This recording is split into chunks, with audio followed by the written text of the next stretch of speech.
திருக்குறள் 116 பிரிவு ஆற்றாமை. பிரிந்து செல்லாத செய்தி என்றால் சொல்லு.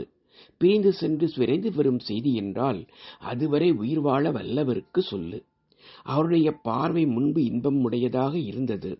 இப்போது அவருடைய பார்வை பிரிவுக்கு அஞ்சுகின்ற பார்வையாக உள்ளது.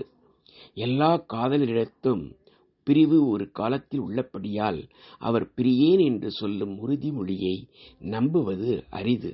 அஞ்ச வேண்டாம், நான் பிரிய மாட்டேன் என்று முன் சொன்னவர் பிரிந்து செல்வாரானால் அவர் சொன்ன உறுதிமொழியை நம்பியது குற்றம்தானோ? காதலன் காப்பது என்பது பிரிவு நேராமல் காப்பது ஆகும். காதலர் பிரிந்து நீங்கினால் மீண்டும் கூடுதல் அரிது. பிரிவை பற்றி தெரிவிக்கும் அளவிற்கு கல் நெஞ்சம் உடையவர் ஆனால் அவர் திரும்பி வந்து அன்பு செய்வார் என்பது பயனற்றது. என் மெலிவால் முன்கையில் சொல்லும் வளையல்கள் தலைவன் விட்டு பிரிந்த செய்தியை பலர் அறிய தெரிவித்து தூற்றுமன்றோ?